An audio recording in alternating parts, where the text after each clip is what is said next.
जय श्री सीताराम मित्रों, श्रद्धालु भक्तजनों, श्रद्धालु बंधुओं, सभी सनातन प्रेमी भाइयों, सभी को मेरा प्रणाम। मैं टीकमगढ़ से डॉक्टर राजेंद्र मिश्रा शिव महापुराण की कथा नित्य कहता हूँ। आइए इस कथा को सुने। अब कथा अपनी पूर्णता की ओर है। छोटा सा मंगलाचरण करते हैं, इसके बाद कथा कहते हैं।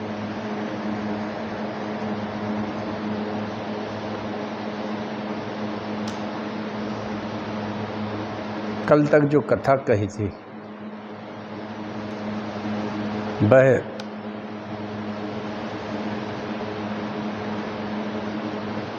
एक 185 श्लोक में मनोकामना पूर्ण करने वाली कथा को कहा था। पुत्र और पार्वती सहित शिव को मैं प्रणाम करता हूँ, जो पंचावरण प्रपंच में आसक्त नहीं होते हैं। उपमन्यु कहते हैं, इस स्तोत्र के कीर्तन से तुरंत फल की प्राप्ति होती है। इन श्लोक के स्तोत्र के पाठ करने से स्वर्ग लोक की प्राप्ति हो जाती है, मोक्ष हो जाता है। आगे की कथा है अब पूजा होम जप दान प्रकरण। छोटा सा मंगलाचरण करते हैं, इसके बाद कथा कहते हैं। यह कथा वैसे तो लोमहर्षण जी ने नैमिषारण्य तीर्थ में कही थी, और हम उसी शिव महापुराण को आपके सबके समक्ष कहने की कोशिश कर रहे हैं। नमोस्तु रामाय सा लक्ष्मणाय देव्यै च तस्यै जनकात्मजाय। नमोस्तु रुद्रेन्द्र मानलेभ्यो नमोस्तु चंद्राग्नि मरुद्गणेभ्यः।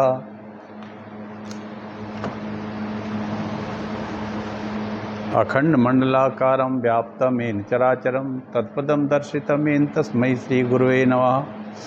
वक्रतुंड महाकाय सूर्यकोटि समप्रभा निर्विघ्नं कुरु मे देव सर्वकार्येषु सर्वदा। भवानी शंकरो वंदे श्रद्धा विश्वास रूपिण्यो याभ्यां विना न पश्यन्ति सिद्धा स्वान्तास्तमीश्वरम्।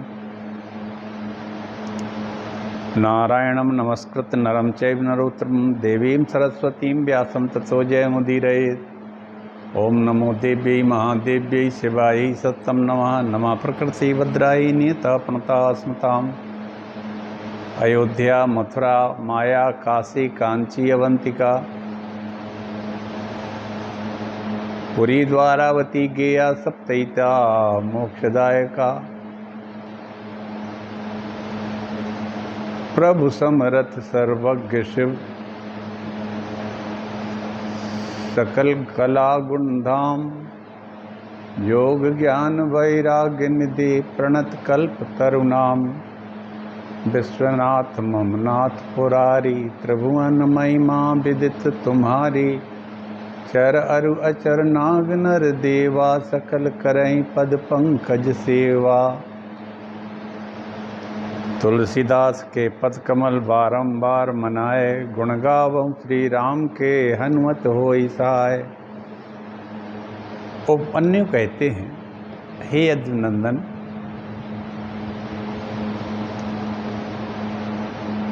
कृष्ण श्रद्धा और भक्ति से शुद्ध अन्न का प्रयोग करना चाहिए। अब पूजा होम जप और दान का प्रकरण है। इस पूजा होम जप दान प्रकरण। पूजा होम में शुद्ध अन्न का प्रयोग करें, ब्रह्मचर्य से रहें। हविष्य अन्न खीर या फल खाना चाहिए। शुभ दिन में शुद्ध स्थान में गोबर से श्रेष्ठ कमल दल बनाकर मध्यकर्णिका में रत्नों से अलंकृत करें। अणिमादि सिद्धियों को मन से संकल्पित कर रत्न सुवर्ण व अच्छे लक्षण वाले स्फटिक मणि के लिंग को वेदी के सहित स्थापन करें। पूजा में स्फटिक शिवलिंग का महत्व बताया है। विधि पूर्वक अविनाशी देव को देवी गण आदि के सहित आवाहन कर उसमें प्रभु माहेश्वरी मूर्ति की कल्पना करें। 4 भुजा 4 मुख वरदायक अभय हाथ से युक्त तथा 8 भुजा मूर्ति का ध्यान करके त्रिशूल परशु खड्ग वज्र दाहिने हाथ में और बाएं में पास अंकुश खेट नांग धारण करने की सूर्य के समान प्रत्येक मुख 3 लोचन, पूर्व का मुख सौम्य, दक्षिण का मुख नीले मेघ के समान घोर दर्शन, उत्तर का मुख मूंगे के समान नीली अलकों से भूषित तो पश्चिम का पूर्ण चंद्रमा के समान चंद्रकला को धारण करने वाला। इनके कमंडलों में आरूढ़ हुई महेश्वर की अपर शक्ति महालक्ष्मी श्यामा नाम से प्रसिद्ध तथा सबके मन को हरने वाली है। इस प्रकार मूर्ति बनाकर संकल्पित करें, आवाहन कर पूजन कर पंचगव्य से स्नान करा करके कर्णिकायाम प्रावण्य अस्येदि सान कलशम पुनः सद्यादि कलशान पश्चात परितस्तस्य कल्पयेत्। पंचगव्य से स्नान शिव जी की स्फटिक शिवलिंग का स्नान कराते हैं। कर्णिका में ईशान कलश को स्थापित कर पीछे सद्यादि मूर्तियों को कलशों को उनके चारों ओर स्थापित करते हैं। विदेश के 8 कलशों की पूर्व दिशा में क्रम से तीर्थ जल से भरकर पवित्र वस्तुएं डालकर वस्त्र से आच्छादन करें। मंगल वाद्यों सहित पंचगव्य से कुशा के जल से स्नान कराकर गंध पुष्प दीपक 11 फल उपटन का द्रव्य ले पुष्प रत्न सुगंधित द्रव्य बेल पत्र लाल सफेद कमल धूप कपूर घी गुग्गुल कपिला गौ के घृत युक्त बत्ती दूध युक्त गुड़ घृत से बनाया चरु निवेदन कर लाल कमल के पत्र आदि से सुगंधित जल करके सुगंधित तांबूल अर्पण कर सुंदर वस्त्र अर्पण करना चाहिए। 1 लाख की संख्या में मूल मंत्र का जाप करना चाहिए और दशांश हवन करना चाहिए। मारण उच्चाटन आदि में 100 से अधिक बार घोर रूप शिव का स्मरण करना चाहिए। शिवाग्नि और शिवलिंग में शांति और पुष्टि में शांति युक्त प्रयोग करें। मारणादि कर्म में लोहे के सुरुए से बने शिवाग्नि तथा अन्य प्रतिमाओं शंकर जी के सौम्य शरीर का स्मरण करें। 7 आदि कर्मों में सोने के सुरवे बनाकर गोदुग्ध से मृत्यु जीतने को दूरवा घी शहद चरु बनाकर या केवल दूध से हवन करें।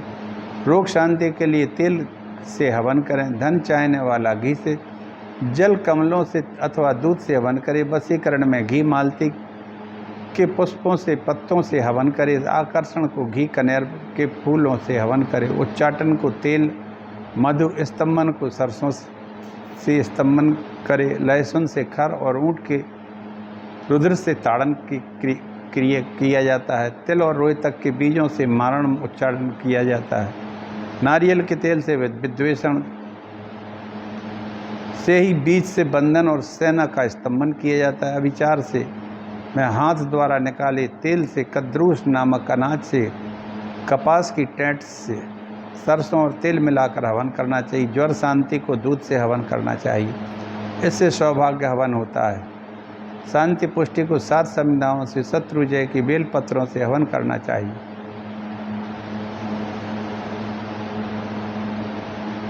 इस शांति कार्य में ढाक और खैर की संविधा से निग्रह में करवीर आक कंठकारी का संविधा का प्रयोग करें। अविचार कर्म क्रुद्ध और दया रहित होकर करें। अविचार माननीय आस्तिक और देश के स्वामी पर नहीं करना चाहिए। बाण लिंगे अपि वा कुर्या निर्धनो धनवान अपि स्वयं भूते अथवा लिंगे आर्ष के वैद्य के अपि वा। बाणलिंग की पूजा करने से निर्धनी धनी हो जाता है और स्वयंभू लिंग तथा ऋषियों द्वारा स्थापित लिंगों में धनी न हो तो धन मन से ही द्रव्यों की कल्पना कर पूजा करने से उसके फल को प्राप्त हो जाता है। पूजा में प्रयुक्त पात्र द्रव्य सुवर्ण आदि गुरु को देकर पीछे दक्षिणा दे दे। गुरु ना ले तो शिव भक्तों को प्रदान करे। लोभवश स्वयं न रखे।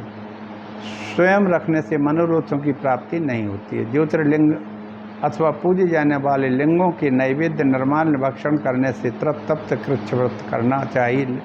वीरलिंग स्वयं प्रादुर्भूत लिंगों को नैवेद्य भक्षण करने पर चांद्रायण व्रत करना चाहिए।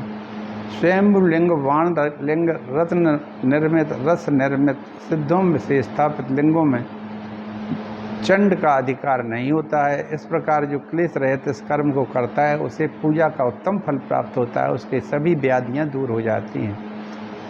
मृत्योराश्य गतश्चापि मुच्यते निरपायता पूजायते अतिकृपणो रिक्तो वैश्रवणायते।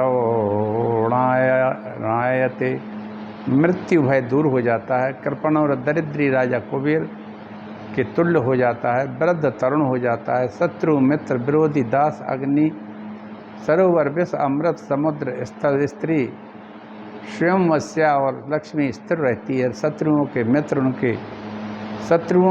उनके शत्रु हो जाते हैं और शत्रु मृतक के समान हो जाता है। निकट आया हुआ अरिष्ट दूर भाग जाता है।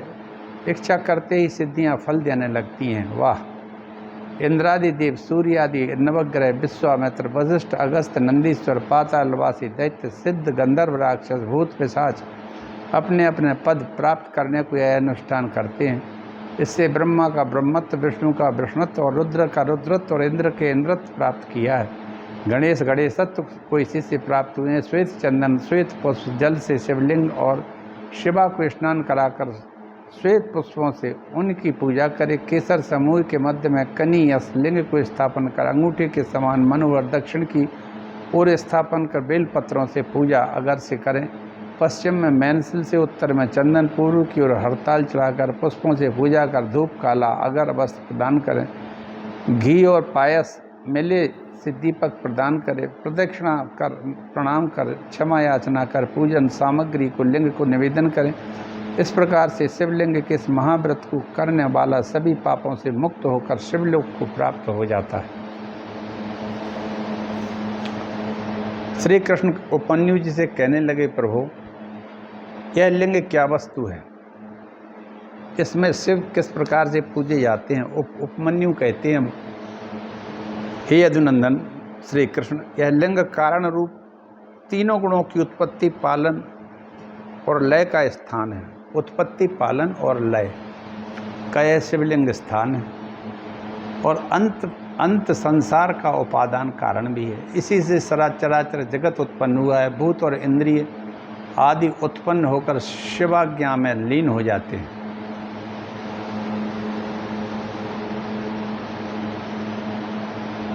अनेन लिंगता तस्य भवे नान्येन केनचित् लिंगम च शिवयोर्देहस्ताभ्याम यस्मादधिष्ठितम्।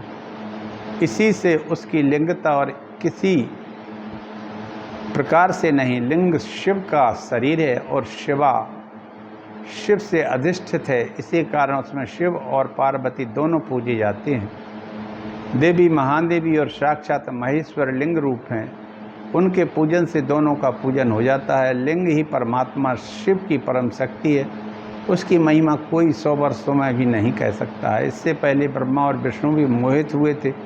जब त्रिलोकी प्रलय को प्राप्त हो चुकी थी उस समय विष्णु जल में शयन कर रहे थे। ब्रह्मा ने शिव माया से मोहित होकर विष्णु से कहा, तुम कौन हो? हाथ से ताड़न भी किया। तब विष्णु ने ब्रह्मा से कहा, वत्स तुम कौन हो? कहाँ से आए हो और इतने व्याकुल क्यों हो? तब ब्रह्मा जी कहने लगे, माम न जानासि किम नातम प्रपंचो यशक्ति में कृति त्रिधात्मानं विभज्येदं सृष्टवात् परिपाल्यते। क्या तुम मुझे नहीं जानते? मैं सृष्टि करने वाला प्रजापति हूँ। अपने शरीर को 3 प्रकार का करके मैं सृष्टि पालन और संहार करता हूँ। मेरा सृष्टा कोई नहीं।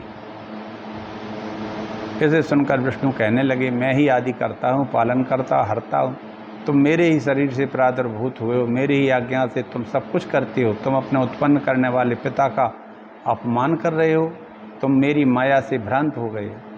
शृणु सत्यम चतुर्वक्त्र सर्वदेवेश्वरो भयम कर्ता भर्ता च हर्ता च ना मयास्ति समो विभु। तुम मेरा सत्य वचन श्रवण करो, मैं संपूर्ण देवताओं का ईश्वर हूँ, कर्ता भर्ता हर्ता मेरे समान कोई नहीं। इस प्रकार ब्रह्मा और विष्णु का विवाद बढ़ता गया, संग्राम में परिवर्तित हो गया। उसी समय दोनों के मध्य में एक ईश्वर का लिंग प्रादुर्भूत हो जाता है, जो सहस्त्रों अग्नि की ज्वालाओं से व्याप्त और उपमा रहित था। उस अलौकिक शिवलिंग की सहस्त्रों ज्वालाओं से ब्रह्मा विष्णु मोहित हो गए और लिंग की परीक्षा करने के लिए ब्रह्मा हंस का रूप लेकर मन के वेग से ऊपर की ओर चले और विष्णु वराह का रूप धारण कर पाताल की तरफ चले। लेकिन दोनों 10,000 वर्ष बीतने के पश्चात भी उसका अंत नहीं मिला। तब दोनों शांत होकर वापस उसी स्थान पर आ गए जहाँ से चले थे। प्रणाम करके शिव माया से मोहित वो सोचने लगे कि यह है क्या। उपमन्यु कहते हैं, उसी समय लिंग में से महाशब्द तत्क्षण प्रकट हुआ। ओम मित्तएकाक्षरम ब्रह्म ब्रह्मणा प्रतिपादकम। ओम एकाक्षर ब्रह्म का प्रतिपादक है, लेकिन उसे ब्रह्मा और विष्णु समझ नहीं सके। वही एक ही अक्षर 4 प्रकार से विभक्त हुआ, आ, उ, मा और आदि मात्रा। इस तरह लिंग के दक्षिण में आकार, उत्तर में उकार, मध्य में मकार, अर्धमात्रा नाद लिंग के शिरोभाग में सुनाई दिया। फिर भी दोनों देवताओं को अर्थ मालूम नहीं हुआ। तब विकार को प्राप्त हुई ओंकार, अकार से ऋग्वेद, उकार से यजुर्वेद, मकार से सामवेद और नाद से अथर्ववेद की श्रुति भाषित हुई।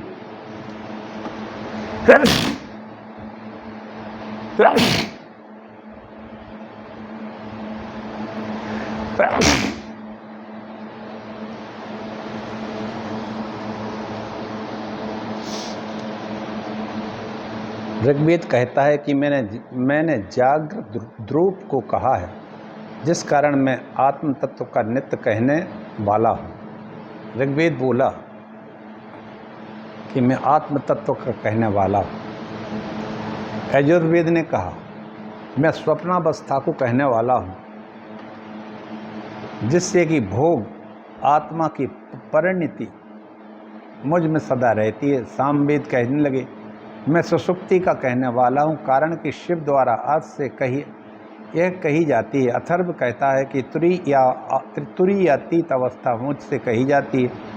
इससे मैं अद्वैतीत हूँ। अध्यात्मक जो त्रिय विद्यात्मक संख्या वाला है, वह त्रैगुणातीत वेदों से साध्य है।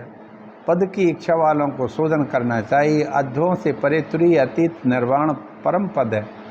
इससे परे निर्गुण होने के इस मार्ग का विशोधन हो जाता है। इन दोनों का प्रमाण नाद है और नादांत मेरा ही रूप है। समस्तम व्यस्तमपि च परमार्थम प्रचक्षते सर्वार्थवाचकम तस्माम देकम ब्रह्म तदक्षरम।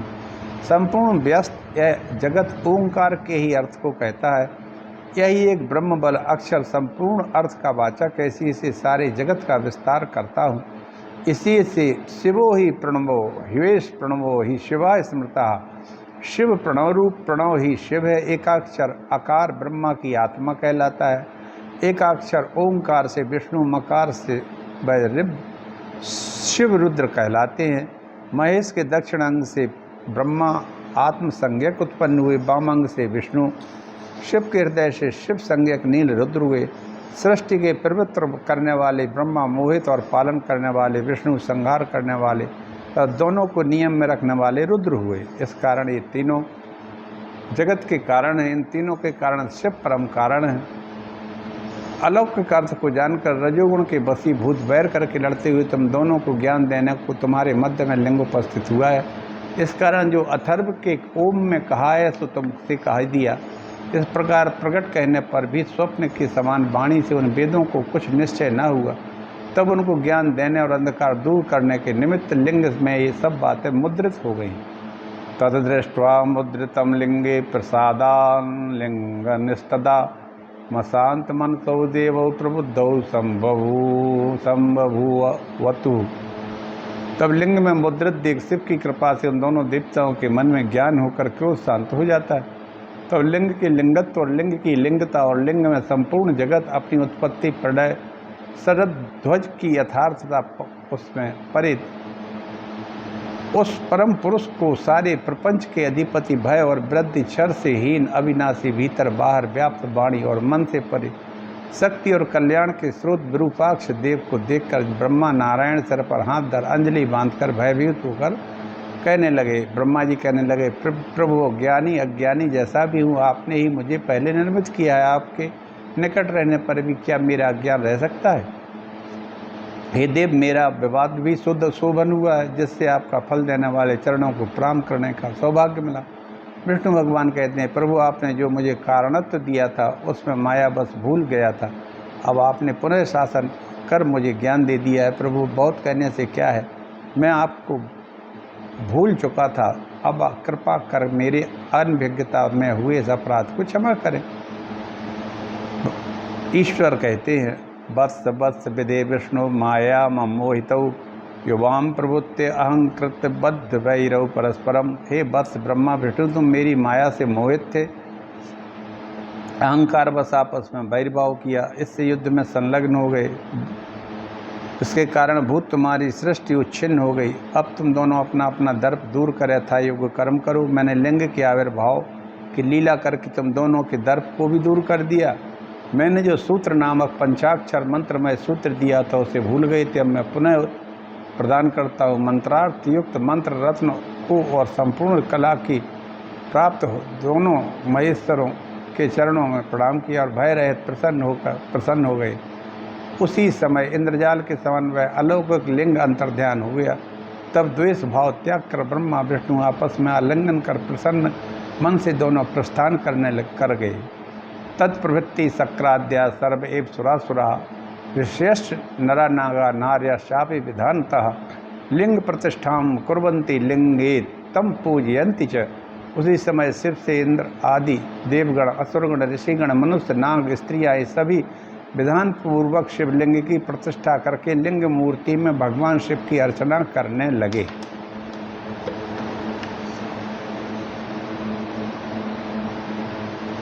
इसी के साथ में आज अपनी वाणी को यहीं विराम देता हूँ। जय श्री राम मित्रों। ये पूजा कर्म का विधान है, अब कल लिंग पूजा का विधान कहूँगा।